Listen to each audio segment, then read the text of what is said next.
One yes. Okay. So I think until 6 or until you're tired of me, I'm just going to be live coding. We'll see how that works. Again, I have a MacBook Air in front of me, and it's it's not that bad actually. This MacBook Air kicks the ass of my MacBook Pro with the Intel. So, but we'll see how it goes. As I mentioned, there's some things I already want to show you, so I'll maybe start with that. But I'll be working from this from the exact same starting repo that you guys work with, and then I'll be sharing either through Zip or Git if I can figure it out these things with you, right? Obviously, everything I code is gonna have big asterisks on it. So listen very carefully here, right? Just because I code something here doesn't mean that that's the right code. I'm coding here things that work, things that express ideas. But it may not be that this is the right thing for your scenario.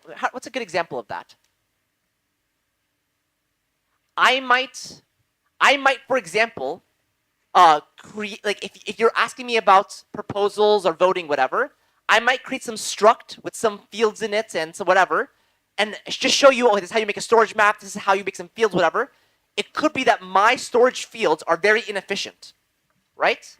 That you shouldn't just copy my idea of a proposal and say this is the one I'm going to use, right? I'm just going to show you quick and easy things here. You might have to actually add more complexity to those items, right? So what I'm showing you here is just working code which expresses ideas, right? It's not the answer to solutions, right?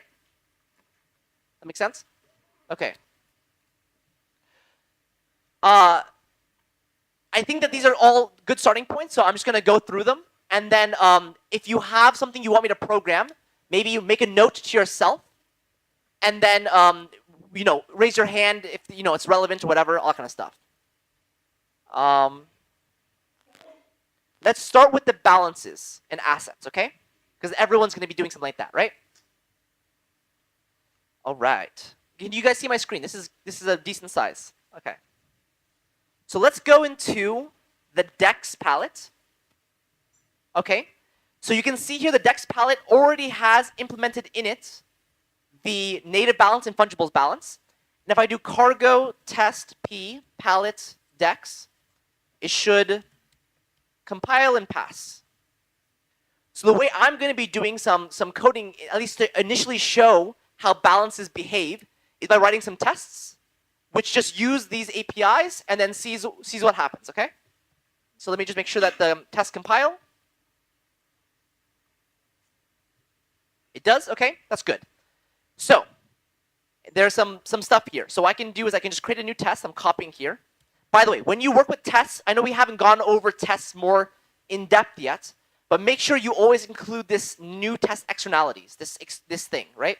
So I'm always doing tests within this thing. This gives you access to a virtual database, like a virtual substrate database. If you try to do things without this, it'll say there is no database. Something like that, right? Okay?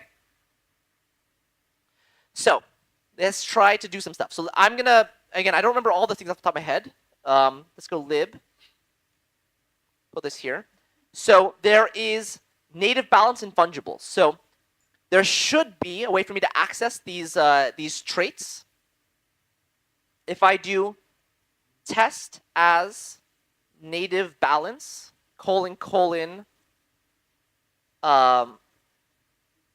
total issuance, I should be able to get, let's see, assert equal this and 0.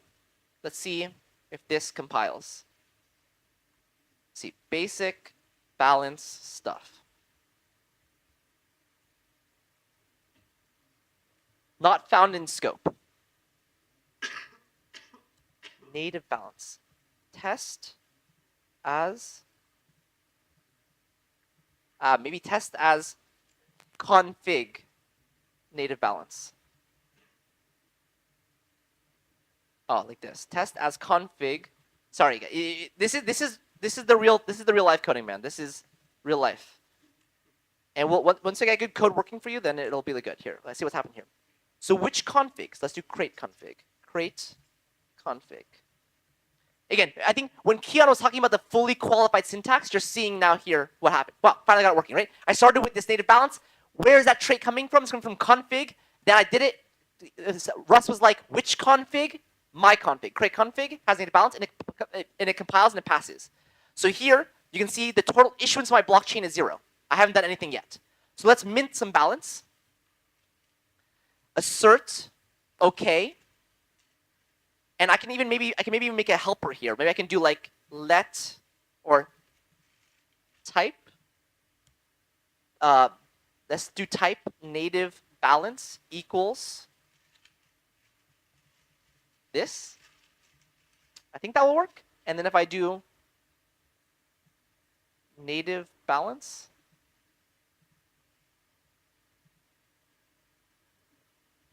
expected one of type native balance. One too many, yeah, angle brackets. Thank you. Great, that's way better, right? I think everyone was happy about that. Assert, okay. Native balance. Let's look at the API. I think there's probably a function called mint, but let me look. Again, I don't remember everything off the top of my head. So I'm gonna go into the balances palette, substrate, frame, balances, source, implement fungible. Somewhere here there should be like fn mint, fn set balance. That sounds good. We set balance on hold. Maybe fn set balance. Nope. Where's mutate? Can withdraw, reducible balance. So these are all the queries here. Can withdraw, handle dust, write balance. That could be one.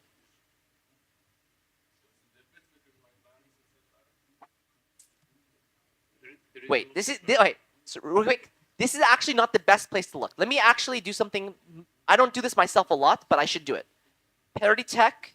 We just look at the Rust docs. This is much better for this kind of thing, right?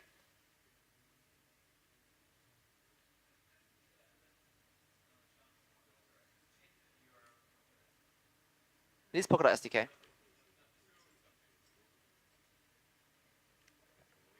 Okay, thank you.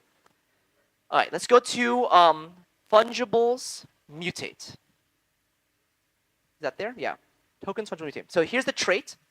There should be a mint into. So there's a function called mint into, which is what I want to access. So the reason why it's better to go from this trait is that inside of the impl, I think there is not mint into. Mint into?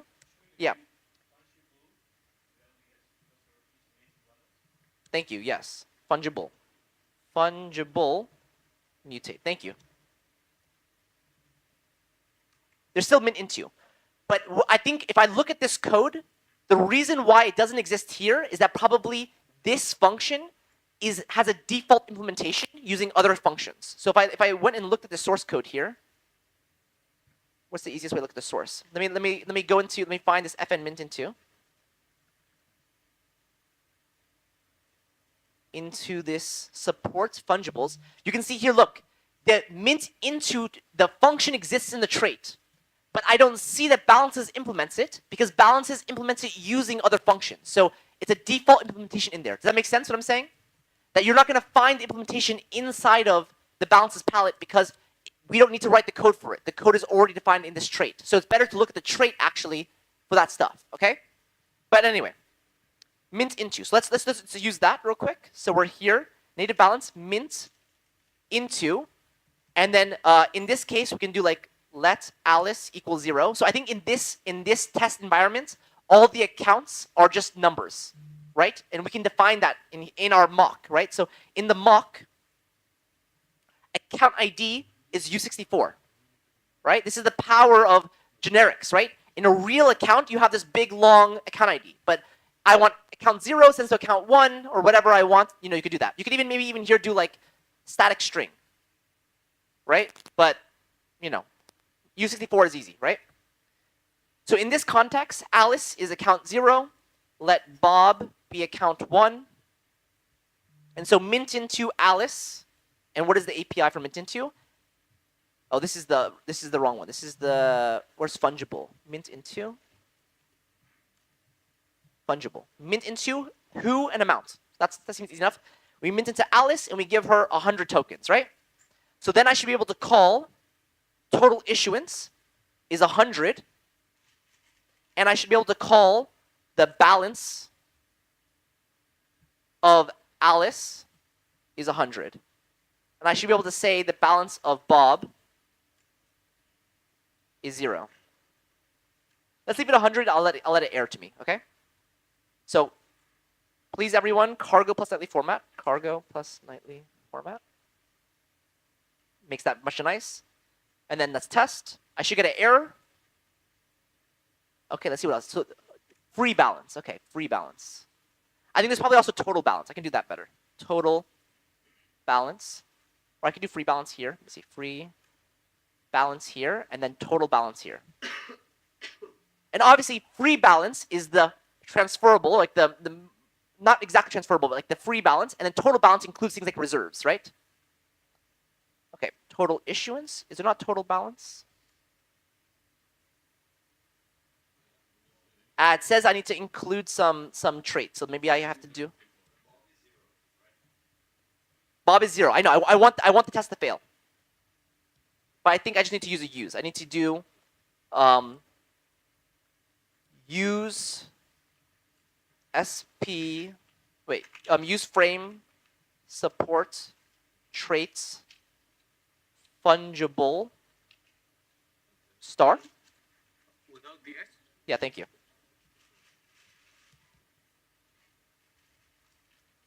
Okay, almost there.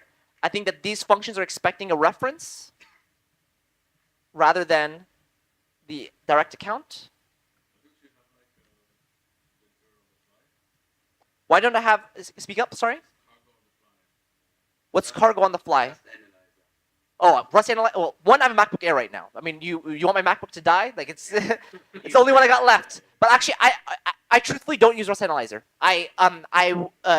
When I started programming in substrates, it wasn't good enough, and I never found that it has provided to me what I can't do already. So again, for some of you, like I also, you don't see, I don't use GitHub Copilot. I'm maybe I'm an old man in the substrate world, but the way I work, I mean, it works for me. Like I just, I don't know how to say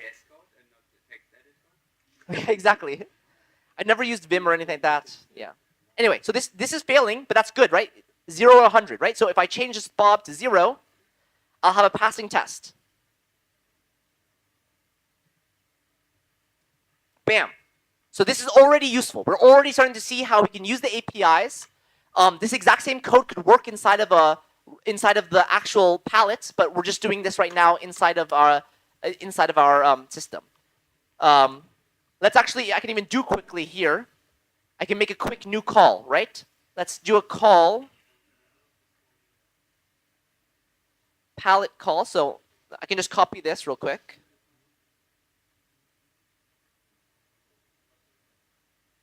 So this is a new call. So everything is ready, you just need to write this. No, not at all, right? Yeah. Yeah, exactly. Thank you. Yeah. This. So here, let's do this. Let's do like give me money. Okay? It has an origin, dispatch result. There's a who, and whoever calls this function, we're gonna mint the money. So in this context, we have the native balance from here, but it's attached to t config, right? So what we call this is t native balance mint into who, which is the caller of this function, and let's give them 69, 420 tokens. Okay? Is that going to work? Okay, and then we have to return OK, right? The function works no problem. Okay, so let's now recompile this code. I mean the test, obviously. Close the search box. Yep, and I'll close this too. I'm not using this right now. I guess that's funny. It's so funny. Rust wants me to import this thing again, even though it exists up here. So I have to import it. Yes, Rust. Thank you for your looks. Okay. to use fungibles,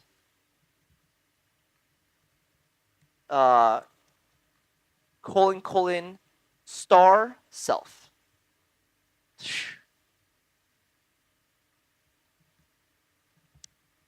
Okay, and I need to borrow. Thank you, Rust. Let's go here. Oh, I can't do this. Why can't I do that? Because the balance type is unknown, right? Ooh, I made the mistake. I can do this though. U32.into.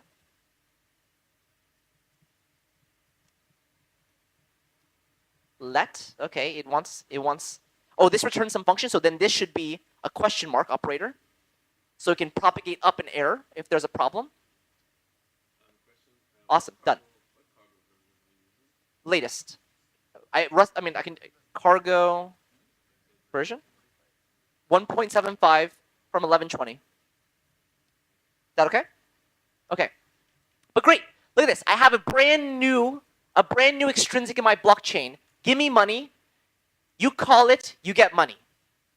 This is the power of runtime development. You all can have whatever amount of money you want if you build a blockchain that does this. We talked about meme blockchains. This seems pretty meme to me, okay? But this is the basic example, right? You can imagine that instead of just give me money, there's a process, let's say, hey, authorized account gets money, right? So we can change this from ensure sign to who, t, account ID. And then this would become ensure root. Now you have a permission function. Only the root can give money and chooses who to give it to. Right? Very fast, very simple, very easy. Anyway, so this is showing basic examples of using this API, right? That's the main idea here. Is I want to just show you that there is this associated type native balance. This associated type has all these traits. You're able to access these functions and use them inside of your runtime. Now, one thing I want to mention. So this is a little bit of a trick. I don't necessarily recommend it actually, but it can work for the short term. As I mentioned, we do not know the balance type. We can't just put a number. It will say we don't know. But the balance type, one of its traits is that it is at least U32. So any U32 can be converted to a balance type because balance type must always be bigger than it. So in this case, we're kind of bypassing the type thing. We don't know if it's U28, we don't know if it's U64, whatever, but at least has to be U32. The better thing here would actually be something like this. To use the balance type itself. So balance of, we need to generate this first. And then 1. It could be a function 1. So we need to generate this balance of lookup. We have that already? Balance of, oh, we do already have this. So I already include in your template a way to access the balance type through all the generic craziness. Okay, so let's take a quick look at this code right here. So what do we know?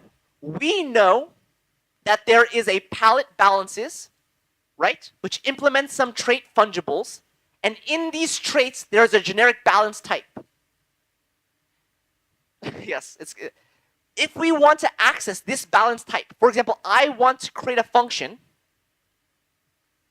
give me money. Let's do another one. Give me, I can do give me specific money. It's an origin and it's an amount. I want some balance type here, right? Some kind of balance going on in this thing, right? So what I've given you access to is this balance of t. And in this context, I can mint that amount. Let's make sure this compiles. Let's get rid of this.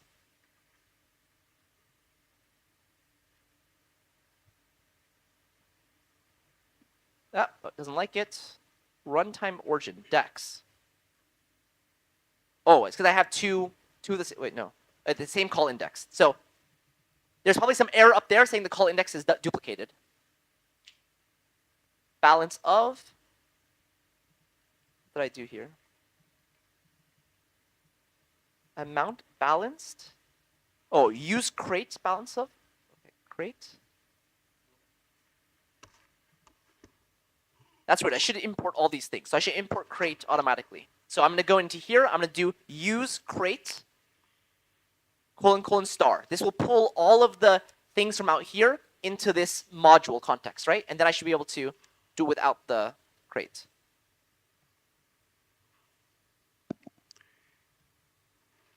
Okay, so you see this function passes. So now let's explain where this balance of came from, right? So I'm able to create a function and input this, use this single balance of t to define the type of the balance. Again, we don't know if it's U64, U128, whatever. It's just the balance of. So in this context, what are we doing here? So somewhere inside of the trait inspect, there is a type balance. That's the most simple thing. So let's break it down into steps here, okay? Inside of the trait fungible inspect, there is a type balance. I can show you that, right? We can go back to here. Inside of the trait fungible inspect right here, there's a type balance, right? But this inspect trait has a generic parameter, a count ID, right? So I need to put here a count ID. But where does a count ID come from? A count ID comes from frame system config. Remember, a count ID is defined in frame system. How do we access frame system config from T? Because our T config inherits from frame system. Following so far? I think I already lost you.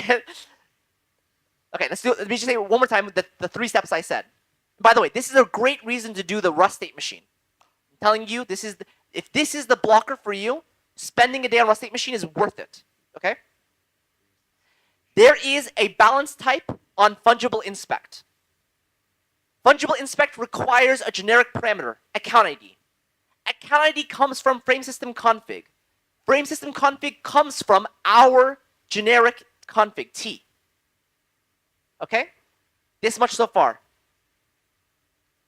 Where does fungible inspect come from? It comes from native balance, right? That fungible inspect is one of the traits native balance supports. And where does native balance come from? It comes from T as config. As. And I think that's basically, we got to the same thing, right? T as T config native balance. This is our associate type from config as the inspect trait with this generic parameter getting the type balance. Now, it would suck if you have to write this every time, which is why we create the alias type, balance of, T. And as long as T is config, it can go down this pipe and get the balance type. So in this context, this entire line is replaced with balance of, and I'm able to access this amount as balance of T. Now, this is different though. Imagine give me specific money. I can do another function. Give them specific money. I can do who T account ID amount balance of, right? And this is who, and that should all work. Let's double check. Oh, who twice. This one I don't need.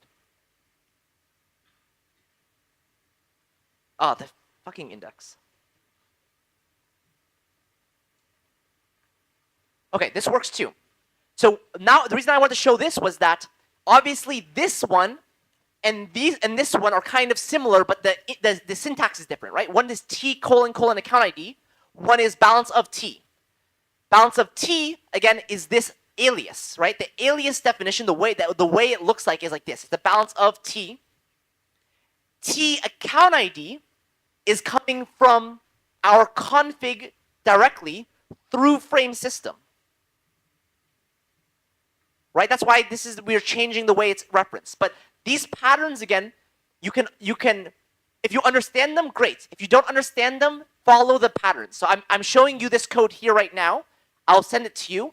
You should have now access on how to access balance type and account ID type, right? And use them in your palette. But I want to mention, this is all Rust. And I truthfully believe this is the most, this is the place where newbies stumble. It's just getting over this type stuff, which is why I really believe something like the Rust State Machine forces you to do all this stuff manually. It's a great way to learn how to navigate through this stuff. We had a question there first, and then we can go over here. In my case, I don't know why the mint into like doesn't exist in my context. I don't know if you added some import. I added this. I brought in here. I have to import. You have to do use frame support traits fungible fungible star. Okay. So it wants you to import the trait, which does it. And I think if you look at the error, it says that. Sure, I can copy and paste this.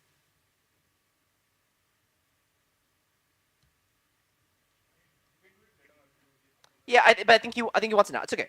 This is which one is this? Dex.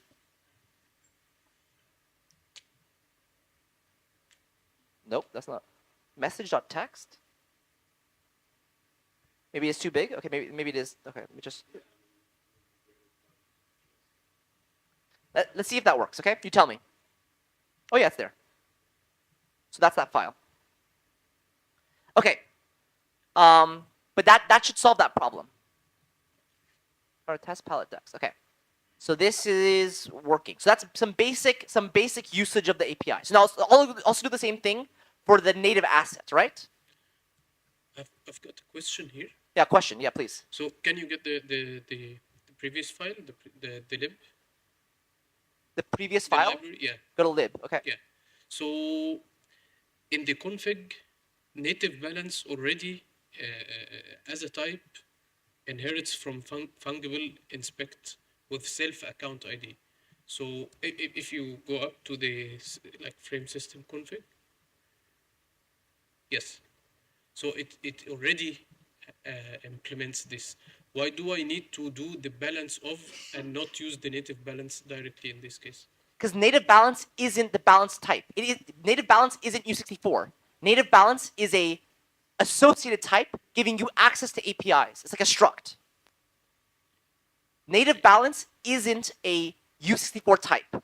Balance of is U64 or like U128 type. This navigating down and getting to this balance type, that is the actual raw number.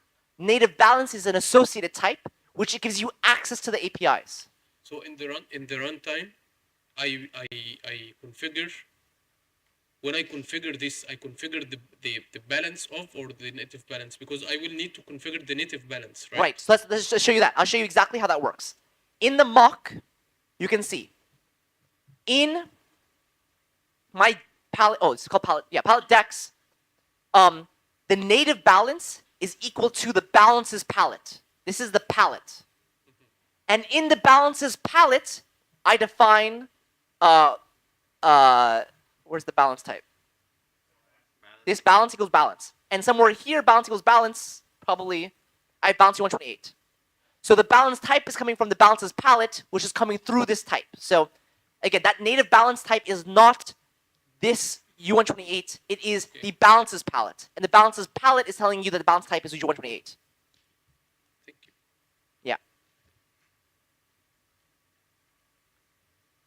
It's okay, guys. I know this is literally the most complex part of this whole generic system. But I think my hope to you is this, is that you understand the potential power of this system. Once you can harness that power, it doesn't become a limitation, it becomes a superpower. Right? And getting over that gap is the hardest part of working with these systems. The way I learn best is truthfully is to attempt to understand as best as possible, and where I don't understand, move on. Just copy and paste. What's beautiful is that the Polkadot SDK is like literally a million lines of working code that you can compile and that you can copy and paste to your heart's content. Somewhere in between your code and this code, there is something wrong. Like if your code isn't working, there's existing code that does work, and you just have to figure out what the differences are. There's a lot of examples. There's Stack Exchange, there is ChatGPT, there is me and the other instructors. We can help you get to that point, okay? Great. So let's quickly, okay, this is what I'm trying to do with live coding. So let's quickly just do some functions with the assets palette, and let's also quickly look at the holds and the freezes real quick, okay? So let me do that in a, I'm gonna share the love. I'm gonna do that in the treasury palette. Sure. Okay? So in the treasury palette, I'm gonna do something that mint asset, pub function, oh, let's get this stuff, change the call index, pub function, gimme asset. There's going to be an origin. Okay, just copy more stuff. Origin 4. Origin 4t. Asset ID. Asset ID of. Very similar. If we go back up to here, I have a thing that tells you the asset ID of. Okay. Asset ID of and amount, which is asset balance of. Notice I'm using the asset balance, which can be different than the normal balance. This returns a dispatch result. And then I'll do let who equals ensure signed origin. T what's the associated type? It is a fungibles. So T fungibles mint into who, maybe asset ID and amount. Okay. Now I think actually that this will compile, but this will fail, and we'll talk about that. Format. Oh, not Dex. Palette. Treasury. Okay, let's see what the error is. Asset balance of. Oh, it's the same thing. So all of you should add this line. Use crate : star. For whatever reason, it's not there. I think in your template it has it, but okay. I need to also include. Yeah, this is terrible. Use fungibles. No, use frame support traits. Fungibles. I have a quick question. Star. Here I'm using fungibles because it's the assets, right? It's multiple assets. What else? So mint into, it didn't like it. Unexpected argument of fungible. So I think I'm not supposed to put that ampersand on this asset ID. I have a quick question. Yep. Is there a difference between using crate star and superstar? Crate star versus support star. Superstar. It's the same thing, I think. I mean, in this context, it's the same thing, right? Because super and crate both point to the same thing. Yeah. Yeah, I don't think there's a difference. Yeah, thank you. Asset ID, then who. Yeah, I mean, if I looked at the API, I wouldn't be fumbling around here, but put an ampersand on who. Thank you, Rust. Sorry. More questions? Yeah, ask questions. You don't have to wait for me to acknowledge. The weight in the, where does the weight come from? The weight Yeah, the default. weight right now is default. Again, we'll talk about benchmarking on the last days, but Not the meaning of it. Where is it imported from? weight is coming from palette prelude. It's coming like there's these two lines here, like frame system, palette prelude, frame support, palette prelude. It's importing a bunch of the common types and structs and things. So like all of that's coming magically through there. Does that answer your question? Hopefully. Okay. So this compiled, this worked, right? Let's actually do a test, right? So this compiled, this worked. Let's make a test. Test, and I think this will fail. fn mint asset works. We're going to copy this. We're going to do something. Okay, so we're going to call our extrinsic. So we're going to do like let Alice equals 0. We're going to call our extrinsic, which is going to be fungibles mint into gimme asset. Okay. And my item is called deck. Ooh, I made a mistake. When I was copying and pasting these things, you can see the palette treasury, I imported it as palette dex.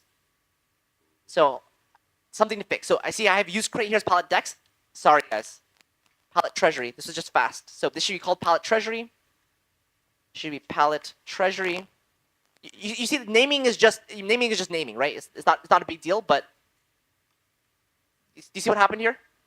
Okay, sorry. So you can fix that, or if I fix it throughout this, you can copy and paste my code. Yeah, I mean it works without the renaming because I named everything Dex and it works, but here I want to call it treasury. So I call treasury, call mint asset, right? In the treasury I have a gimme asset. Gimme asset. It is asset ID. Let's say this. Let's do let asset ID equal 1337. Let amount equals 420. So we do gimme asset ID amount. So raw origin signed Alice asset ID amount, and this should be assert OK. Assert OK. Let's start with this. Let's just see if this compiles. Okay, so here, Dex. Replace that with treasury.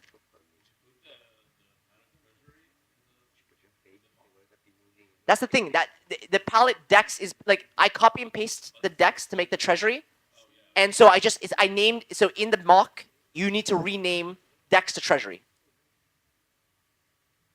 You see?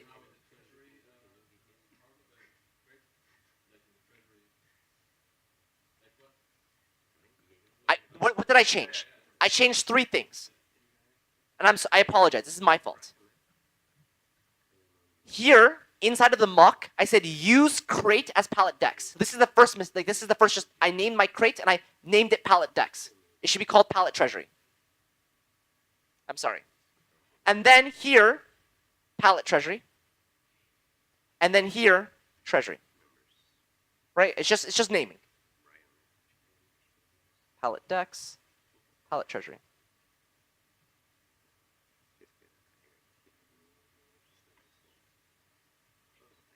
Okay, almost there. Raw origin isn't working. Oh, maybe it's just origin. Origin signed. Frame system. Maybe it is raw origin. So this is where I would go look. Let's look at the other examples. Runtime origin. Sorry. So you can see right above they have example here. Runtime origin is what I want to use. Okay. So calling my extrinsic failed. Why? Unknown asset. So there's multiple steps. If you want to give someone an asset, you need to do a few steps. You need to first create the asset, right? That's one piece. So we have to actually go ahead and write some quick logic for that. So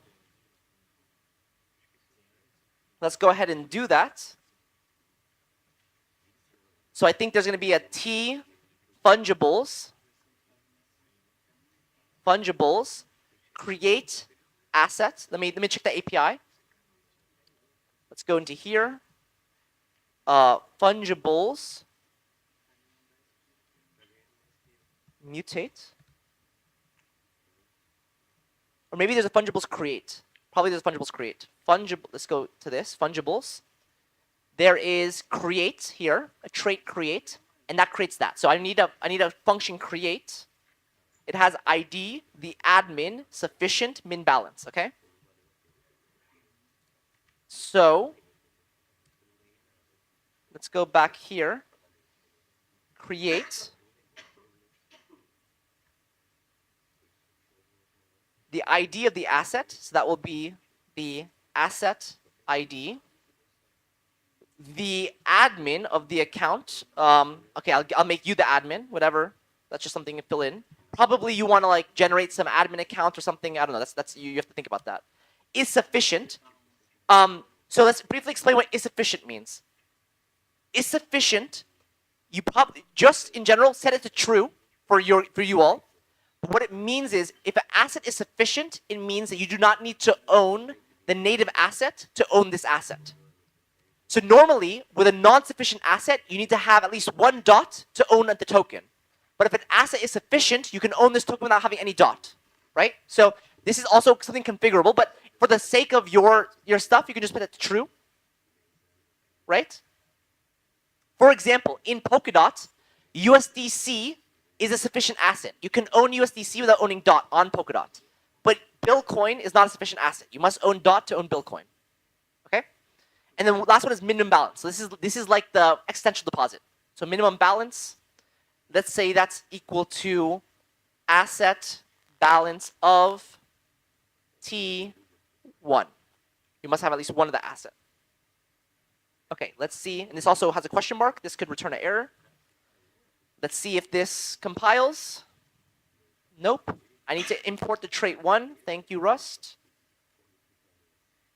That actually does feel a little bit bad, right? Like it knows what needs to happen. Come on, man, just do it. You know what? One thing I liked about Go, I didn't do that much Go, but one thing I liked about Go is that it really, like while I was writing code, it was importing things like crazy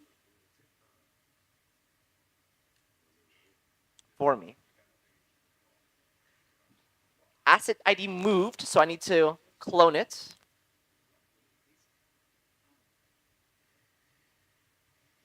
Who moves? I need to clone it.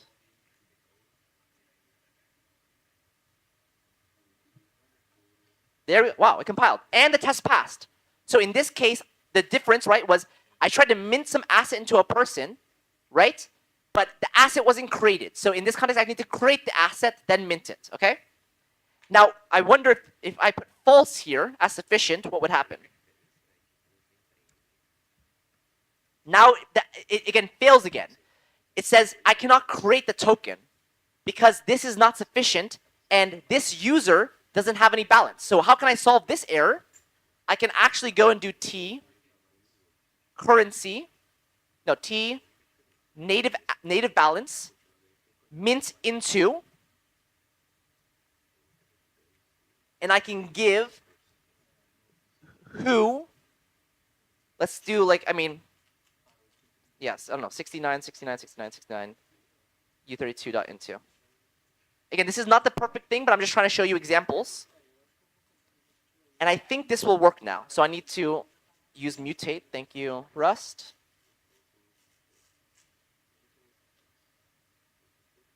Fungible.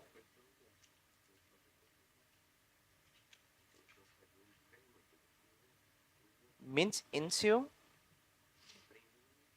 Fungible. Fungibles. Wait, what?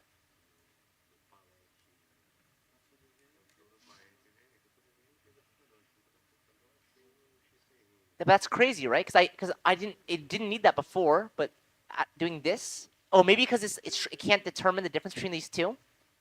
Ah, shit. You know what it wants me to do?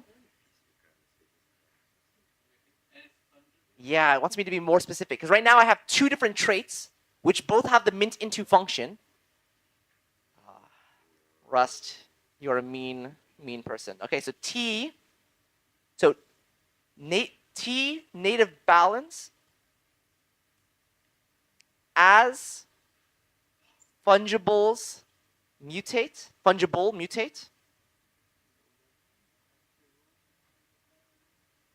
That looks a little bit weird to me, but let's see what it says.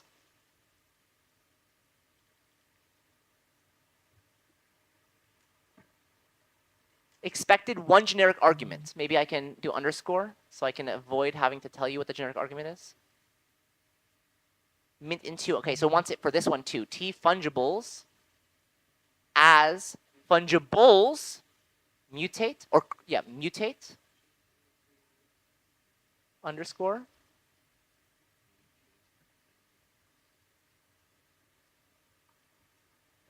let equals. I need to put a question mark. By the way, don't do the underscore equals. You should just do a question mark, right? Because when you do underscore equals, you're capturing the error and not propagating it up, right? You need to do the question mark. So that suggestion it told you is bad. Did it compile? Oh my god, yes, right? And so, okay, this again, I'm sharing all this code, and hopefully you're following along with the process. But again, I want to show here. If I don't have this line where I mint native balance to the user, and I try to create an asset and mint it into the user, it doesn't work because this asset is not sufficient. Two solutions. One solution is make the asset sufficient. Then the test pass. Or don't make the asset sufficient, but make sure that the user has an ED.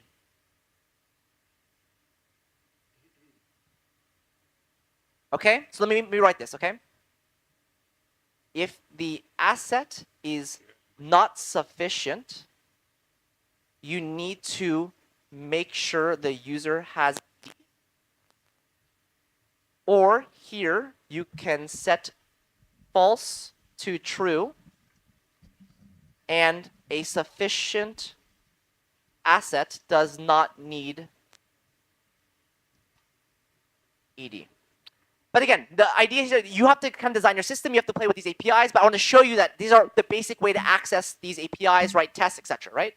So this is one other thing. So any questions? Yeah, let's go. Yes. I have a Rust question. Okay. There you imported the triad1 to enable use of asset balance T1. I imported what? At the row number 1, yes. Oh, row number 1. Yeah. This number Sorry, 1? not here. Sorry, I was not complete. You used asset balance 1 to generate one value of asset. At the last. Okay, at the okay. last. So here, this I use Little asset bit balance up. of T. No, not that. A little bit up. Up or down? Please scroll. Yeah, this one. So at the row number 151. 151. Yeah, Okay. and at last, asset balance of Oh, T. yeah, T1. So this one started to work as soon you imported the trait1. I had to import the trait1. Trait1. But trait is usually implemented on any type. So I have seen at other places also, you just have to import the trait and it automatically implements on a type. No, it doesn't automatically implement. I just know that this type implements 1. This type implements 1. So it was implemented somewhere else. Importing the trait doesn't implement it on all the types. This type already is forced to implement 1 because it's a number. That asset balance is a number. Inherently, numbers have the number 0, have the number 1. Yeah. So then, if it already implements 1, then why do I have to import the trait1? I mean, Because that kind of question, yeah. again, Rust wants you to be explicit about which trait you're using. Okay.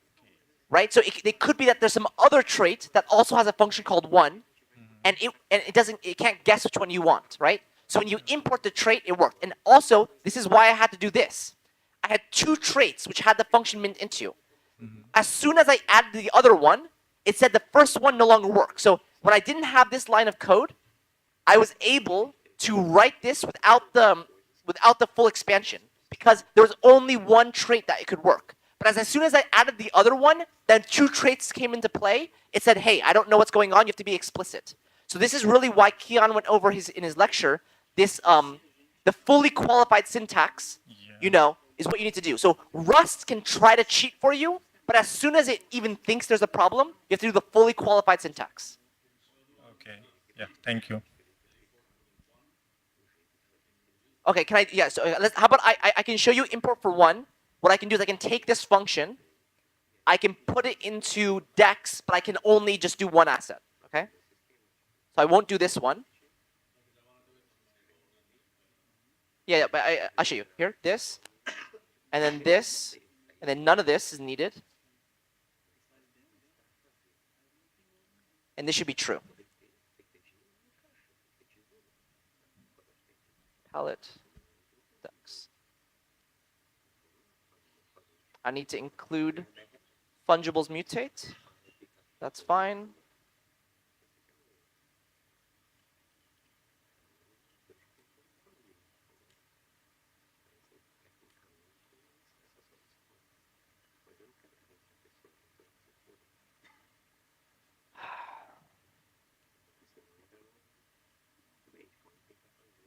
I think this is the answer. This is.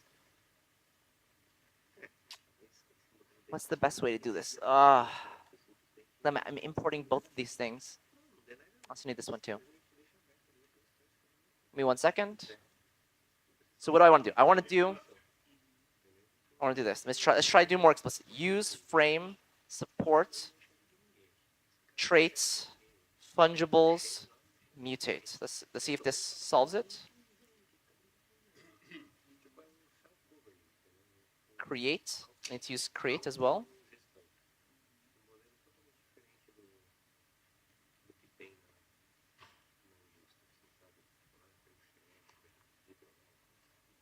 Native balance. Oh, did I do the wrong one? Shit. No, it's because both of these are in here anyway. Yeah, I can't. What is it you want me to do? You want me to?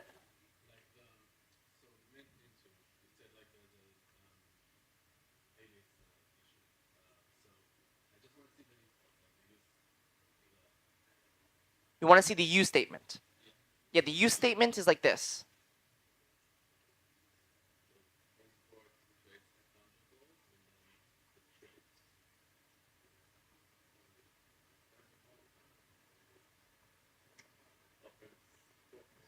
Yeah, frame support. Sorry, let me just delete. This is just gonna cause more problems. I wanted to try to show something, but yeah, it's not gonna work easy. Palette dex is being compiled, so you don't need trait 1. Okay, and we go back to treasury. And then in treasury,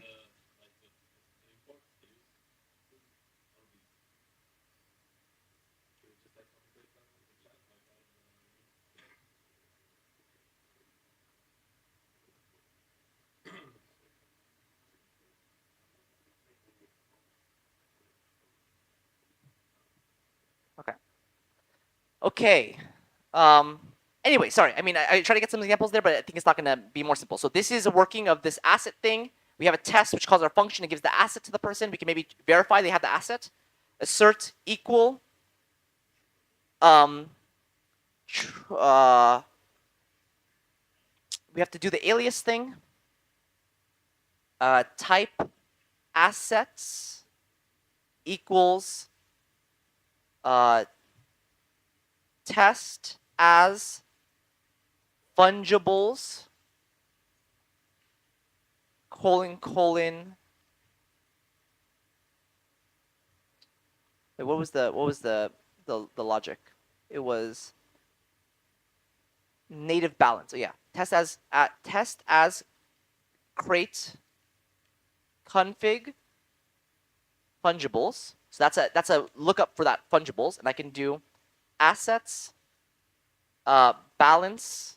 Let me see. Free balance of asset ID Alice should be equal to amount, right?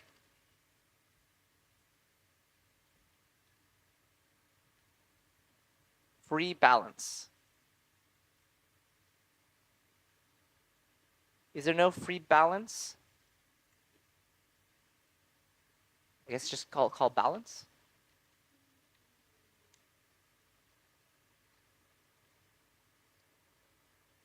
Okay, it's balance. Okay, it's called balance in the assets. But you can see here, it works.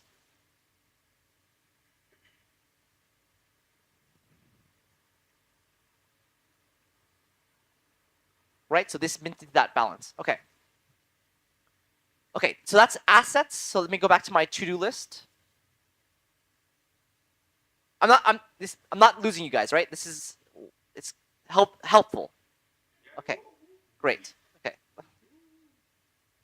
Dex and treasury, we showed how to do basic interaction balance and assets API, right? And if you are struggling with some future ones, we go to I wanted to do freeze and hold, right? Okay, let's do that real quick. I can just do that in a test by itself. Okay. So remember there were some weird behaviors about the freeze and hold stuff, right? So test fn freeze and hold works. We can do this. Okay. And then, okay, so we're going to mint some balance for Alice. I think I have some code for that already, right? This code, I can copy this. Mock tests. Okay, so Alice is 0. Bob, we only need Alice. Mint into Alice. Okay, 100 tokens. This is all fine. Okay, so now let's freeze some of Alice balances. Okay, so assert. Okay. Native balance. Freeze. Alice. 100. Let's. Did that work? Let's actually look at the APIs here. So in here, I'm looking at tokens, fungible, individual, freeze consideration, modules freeze. Wait, this is structs, traits. Traits, inspect freeze, mutate freeze is what I want. Set freeze. So I can set freeze with an ID. Oh, God. And who and amount. Okay. So this is good. We're learning stuff here. Let me check what the ID of the freeze IDs are set to. I think that this is gonna be okay. Nope, wrong one. Sorry. Here, okay, so it goes to the mock freeze ID. Freezer. No, palette assets here. This one. Freeze identifier is the null. Okay. I'm gonna just make this work, and then we're gonna talk about it, and we're gonna see how we can do this. So I'm gonna do set freeze. That was the API, right? Set freeze with an ID. The ID is gonna be ampersand null. Who to Alice. I'm gonna set the freeze to 50. Let's just see that this works. Palette treasury, right? Yeah. Undeclared use of native balance. Okay, I need to copy this thing from tests. Tests here. Okay. Cargo test, please work. Bam, it worked. Okay. And then we can look. So set freeze here worked, okay? Another thing that I think will work is set freeze, as I mentioned to you, 5,000, right? It can be much more than the balance of the user. It also works, right? Now let's try some basic things here. So let's do set freeze 50. We can do assert, okay, native balance, transfer. I guess we do need Bob. Let Bob equal 0. Or I can just do this, transferable balance, right? There should be transferable balance of Alice. In this context should be 50, right?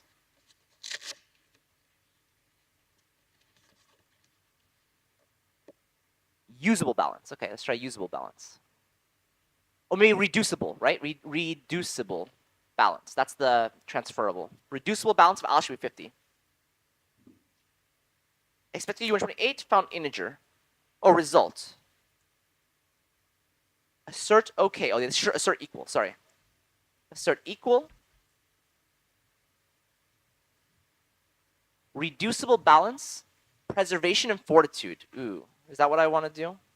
Let's look at the API here. Fungible, inspect, total issuance, minimum total balance, reducible balance, this here. So I want to do preservation and fortitude. So this is telling me like I have to pass into it like what kind of thing. This is a little bit annoying. Okay, let's do expendable. So preservation expendable. Preservation expendable. And fortitude. Polite, I guess. Yeah.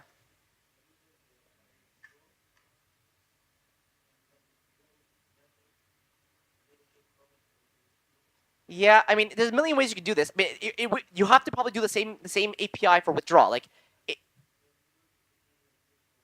can withdraw. Oh, okay, thank you. You're right.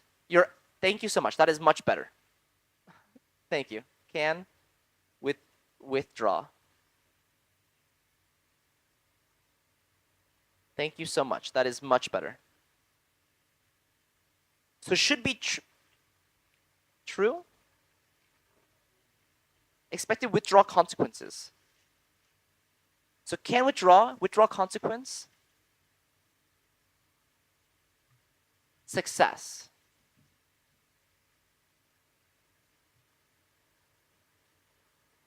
Shit, man, why are these APIs so hard? Can deposit. I think honestly doing a transfer is going to be the easiest thing, actually. Just seeing the transfer. Let's do this. Let me see mutate real quick. Mutate. Born into transfer. Amount preservation is still a part of it. Okay, let's withdraw consequences found integer. So let's do let's just try this. So withdraw consequences consequence success. Consequence success. Let's see what happens.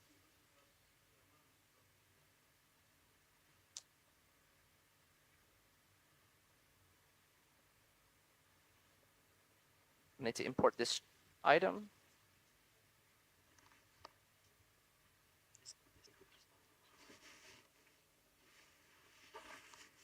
Okay, success. Now let's see this fail. If I try to withdraw 100, or I try to withdraw 60, right? That's too much. It should be withdraw consequence. Let's see what the result is. Where is that item? It was from inspect. It should be balance low, maybe, or frozen, maybe is what I want, right? It's going to tell me that it's frozen.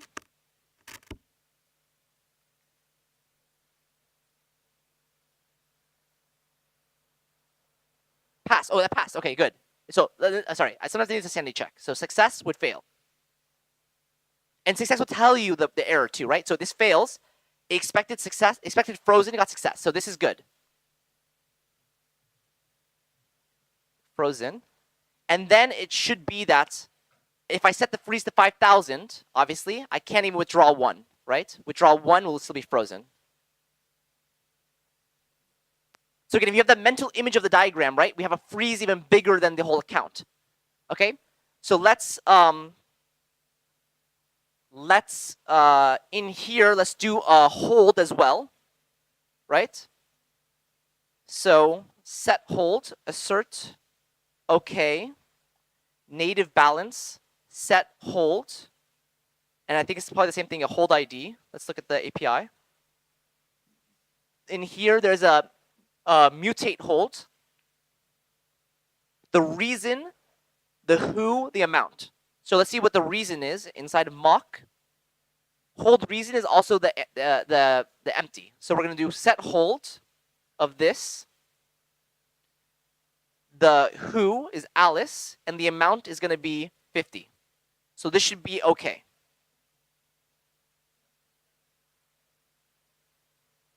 Set hold, not found in native balance.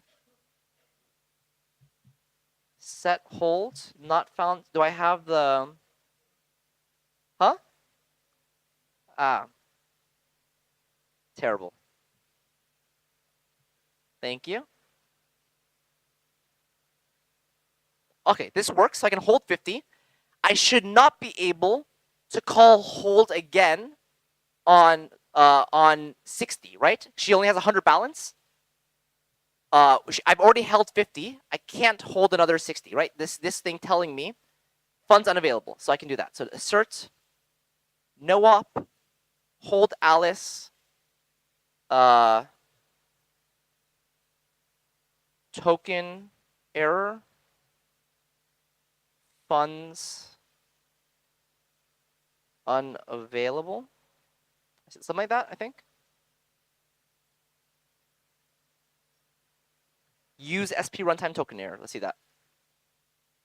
use SP runtime token error.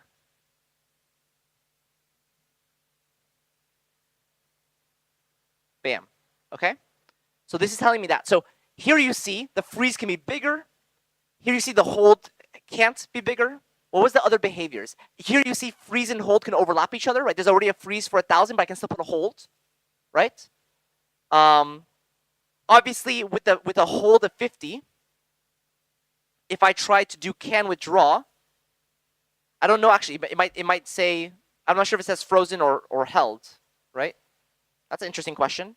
Well, in this case, it'll say frozen because that's the big one, right? I mean, let me thaw. So thaw is removing the hold. Mutate freeze. I guess I can do set freeze to 0. Decrease frozen. Oh, thaw. There is thaw. You're right. There's thaw. So thaw will remove the whole thing. So in this case, after this stuff, I can do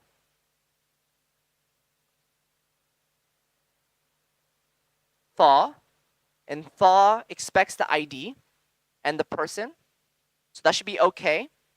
And then I can check can withdraw 1 should be success. And I can check that can withdraw of 60 will be I guess held. I don't know what we'll see what is what? Thaw. Thaw is a word about when ice melts, it thaws. That's it's an English word. And the answer is balance low. Balance low. So again, thaw is like we freeze them, and then thaw is like it melting. It's a Gav thing. But this all works. Okay? So you can see here that when we have a hold on the account of 50, we cannot withdraw 60. It's another error. So this is a bunch of things. Yeah, your question? Go ahead. Mm-hmm.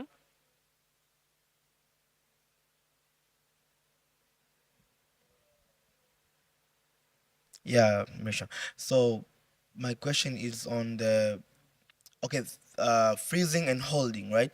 So all of them are on the like we're putting lock on the money, like we are reserving, right? We are like moving it from the free balance and then reserving it. But one thing Kind is, of. what is the significance of freezing and holding? Like freezing, holding, both two like have kind of similar mental model, but then they're Right. acting differently. But I think we should do that in the presentation today, right? The presentation today, in this this palette the traits, the palettes and traits, I had these graphs, right? That held versus frozen, held balances they stack, frozen balances they accumulate, they overlap. Yeah. So one thing is, And I also talked about in here, I talked about maybe some examples, right? Here, held balances useful for deposits, frozen balances useful for like governance and staking. Okay, but what's your for deposit, for storing data on chain, also your held balances stack on top of one another, useful for user deposits or similar. Okay, sure. I can. So okay, so in terms of like you can freeze the money and then holding it in terms of certain use case which needs user to kind of commit to it, right? Yeah. Okay. So freezing it can overlap. So if you're building a voting system, you probably want users who can vote to also stake. So you have to use locks or the freezes because freezes will allow you to stake and vote with the same tokens. But if you have something like a deposit, like for creating a multi-sig, you want to use a hold. You want to use a hold because a hold they stack, and you only want them to be able to create so many multi-sigs, right? There's a limit, the upper limit on what you want to do, right? Okay. The first one you said, if you freeze, you can take the same. Yeah. If you freeze, you can stay. Let's say you froze 50, right? You can use that 50 in here and 50 in another place also. Exactly. The same amount. The exact same amount. Oh. It looks like this. It is just looking that you know, that what your freeze, it actually doesn't matter how much you can freeze, right? Like the freeze, it can be even more than you have, right? But freeze overlaps. It always is overlapping, right? Okay, okay. And, but So it kind of reuses the past frozen money. yeah, and like the freeze API will never fail. It will always add a freeze to your account. The hold API will fail. At some point, it won't let you hold more. Okay, okay, got it. And also, Question in the back. okay, yeah. This question is not what you presented there. It's mostly on these two traits: negative imbalance and positive imbalance. But you don't use them, so don't worry about them. Yeah, I just need to understand them. I mean, I can talk about them, but I just think that's like now's not the right time. Let's talk about it Okay. maybe on like a either one-on-one or like on a Friday where this is something that I just don't want to confuse more people. Okay, sure. And by the way, negative imbalance and positive imbalance, there's plenty of documentation and questions on Stack Exchange which answer those questions. Yeah.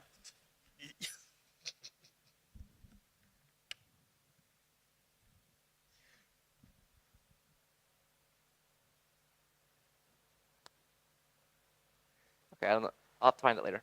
Okay, so here's some ideas. Okay, so we already did a bunch of ideas. That's pretty exciting. Let me commit this to my mini repo. So a bunch of changes here. So stuff did done. Okay. What was else my to do? My to do also had how to make types concrete, but I want to do help other people. So maybe basic identity, or maybe generating a unique account, showing how to store a call, the basics of free transactions. All of these things we're going to go over real quick. What is it? Okay. So actually, I left some of these things already in the code. So I'm gonna go into the code real quick for you. So yes, I will do that it's only a few minutes left. I'm gonna put the whole zip file up to Discord. Okay.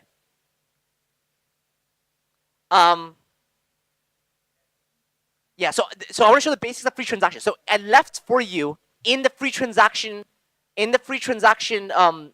palette a function called free transaction, where you can see here basically the main differences, the main changes. Notice that this is returning dispatch result with post info. We'll talk about this more later in this academy, but normally you do dispatch result. In this case, it's dispatch result with post info, and that allows you to return OK pays no. And that's the basic. This palette does that. And I think I wrote some notes here. What did I not write? Example of a dispatchable function that charges no fee if successful. If this line fails, the user ends up paying a fee. If this line tells the runtime to refund any fee taken, making the transaction free. So I think that your free transaction palette, this is the best, this is the most simple basis for making a free transaction. So you want to be able to use it like this. This obviously is not the correct way to do it, but like just having that dispatch result with post info, putting this pays no, and knowing that if they get to the end, they will pay no fee, that is the basis of which you can design system. Now, obviously, you need to include weights. So weights was an important part of this project. And for that, I have here some code for call weight. So I made a little code for you on how you can pass a call into a function, and then you can call this get dispatch info on the call, and it tells you the weight. Right? So if, for example, if you say this user has 1,000 weight available, and they want to make this call, you can call the weight here and compare, is the weight greater than what they have available? If not, you subtract, like it's basic math, right? Also here, I have a function called redispatch. Redispatch, the input is a call, and I just redispatch the call. So in a multi-sig, right, you maybe take in a call, maybe you store it, right? And then later you redispatch the call. And you can see here the weight of this call is using call get dispatch info weight. So the weight of this call is equal to the weight of the call coming in. Now obviously we'll talk about weights more in later in the academy, but I think this is the basis of ideas that could get you started with writing some code, okay? Any questions on this so far? And this is already provided to you in the README. So this is the basics of like, these are ideas, okay? this stuff here, this stuff here. And by the way, look at this. So obviously the call is coming as tconfig runtime call. We actually box this item so that the data is stored on the heap, because calls can be very big, right? A call could be a runtime upgrade, could contain like 4 megabytes of data. So we box it coming in here, right? But if you need to store it, then you need to actually store the real data. But just showing you some stuff here, okay?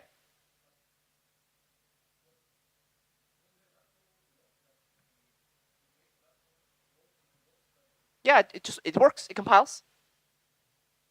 Yeah, I think box. I think this function goes through the box. It works. This all compiles. Let's double check. Palette. This is free TX. Yeah, it compiles. So this is all working code. Okay, and then what was the other one? So okay, for that to do, so we did basics of free transaction, how to dispatch calls, right? Multisig, generating a unique account. So in multisig, I left for you this code, but I showed you earlier today better code. The better code was in the pure proxy. So proxy, pure proxy has better code. But this is the basic idea. We can generate an account using some seed, some number, right? By basically saying, making some entropy. So here I've made some entropy. I have some text, PBA, multisig, right? This is kind of unique to your palette. And then I have the seed, and then I hash it. I hash these two values together, right? So every seed will generate a brand new hash. And therefore, and then after I have the hash, I can then use scale to decode this, this value into an account ID. See, I'm returning an account ID. I'm decoding the bytes, and I'm doing this trailing zero input. So trailing zero input says, if the account ID needs more bytes, just add zeros. If it needs less bytes, it already will truncate the data, right? It will already truncate the number of bytes, right? And then I'm using a panic here, but it's a expect that in this case, you can always deserialize account ID, no matter how long it is, because trailing zero inputs will just give me more zeros. There's no invalid bytes for account ID, right? Therefore, as long as I put trailing zeros, I should be able to decode something, right? So this expect will never fail. So this is a perfect use of a panic where I wrote expect and I wrote a QED, a proof of why it will never fail. This is good, okay? This is correct Rust. And so you have it. Now you could, if you wanted to, instead of doing expect, you could do option here, right? I think that's another thing, and then you have to go handle options the whole way, right? But this can be deterministic, so you don't need to do that. But this is a way that you could generate an account. And again, this does not take into account, for example, the block number or whatever else. This just is a seed. Now you could just do this, like you could just have a multisig where you have an incrementer and it increments the incrementer, and then you just use a new seed for each multisig. But probably not as secure or probably not as fancy, you know. But Couldn't it this still is the fail basics. if depending on the implementation of the account ID? Can you say one more time? Couldn't the code fail depending on the implementation of account ID? You're saying that there could be an account ID which there is not there's an invalid input. Like the account ID just doesn't like the bytes you like. Like you could put in any account ID, right? Yeah, I mean if there was a type, like again, I'm saying like you can't just put expect because it depends on T account ID, right? You don't Right. actually know unless you assume what the usage of a T account ID is. I'm pretty sure. Okay, I kind of see what you're saying there. Yeah, maybe you're kind of right. I mean, yeah, okay, I understand what you're saying. That you're technically right, but in the context of the blockchains, right? Like the way that account IDs work, they're normally public keys, right? So. Yeah, Okay. yeah, like in a practical sense, Okay, of course. how about this? I will not allow you to use this. If you do this project, you have to deal with the I am option. doing this project. If you're doing this, you specifically, you have to use option. I just use the result. No, I'm kidding. But I'm saying you're right. Honestly, you're right. You're right that I could imagine that with all the power genericson, this expects actually failing. Obviously, in my mind and for your projects, you have kind of a context in which you're building, and in this context, public keys, any valid bytes works. But truthfully, you could maybe do better code get rid of the expect, put an option. That should be, a little bit better-ish, right? Yeah. Okay. Yeah, you're not wrong. But this is the kind of place where I would expect to see an expect. And by the way, this exact line of code is in Substrate and Polkadot. It is there. Yeah, I saw it in the multisig. Yeah, it's there. Okay. So anyway, this is a basic example of how to generate an account. I also have in this the redispatch function because obviously when you're doing the multisig, you're probably going to have to handle dispatching calls. So there's a little bit of code there for you. Okay, so that's to do. Showing how to store a call. I didn't do that yet. Maybe we'll save that for tomorrow. Create a basic identity. I want to do that real quick. And then that will be it. And then dpos has some code in there too. Dpos, let's look at dpos real quick before I write one more piece of code. So dpos has some helper functions here to help you with doing the staking stuff. So here I have a function force change authorities, which you can use, which passes in one person, but you could do more. It creates a bounded vec with that one person in it, pushes the one person, and then it calls palette aura change authorities there. So this is actually when you're done with with selecting who should be the new validators, you just call change authorities with a vector of the new validators, right? Okay. So this is working. This is compiling. This is correct. And then I have some other things here. A helper function to help you find the author of a block. So getting the author of a block is a little bit finicky. But here, if you want to know who authored a block, for example, if you want to reward them for making that block, you can use this function and then reward that user. You see there's a little bit of hackiness getting it in there. And you can set a test author. This is a test. Okay, so those are two functions that go in to help you. And these are mostly at the end of the process. So you don't need any special APIs to have people sign up as a validator or dominator or delegator. You don't have a lot of special functions to do delegation and manage all that. But at the very end, you select the validators, you push them to Aura, and then when they make blocks, you reward them by checking who the author is. Okay.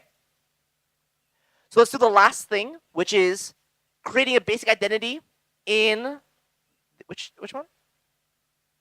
In voting. So we already talked about why we need to do desibling in voting, right? That the quadratic voting system can be easily bypassed by a whale if they just split up their tokens to many accounts and then vote as small accounts. If you're designing a system and I find a flaw like this in your code, that points against you, right? Because it is easily attackable, your scenario. I'm not asking for you to solve the identity problem. That is still a problem ongoing. So what am I looking for you to show? I'm looking for you to acknowledge that this is a problem that you can't solve, but you have a basic solution for. So what I would want to see is something as simple as this. I would want to see palette storage, type registered accounts, t config equals storage map, sure, of underscore t account ID,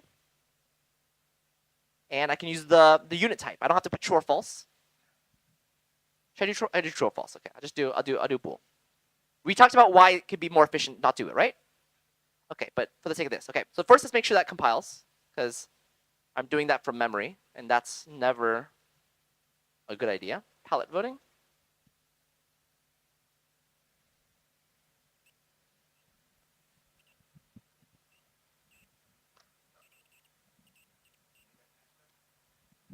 Do I need a hash? Oh yeah, storage map. I do need a hasher. I need Blake 256. Blake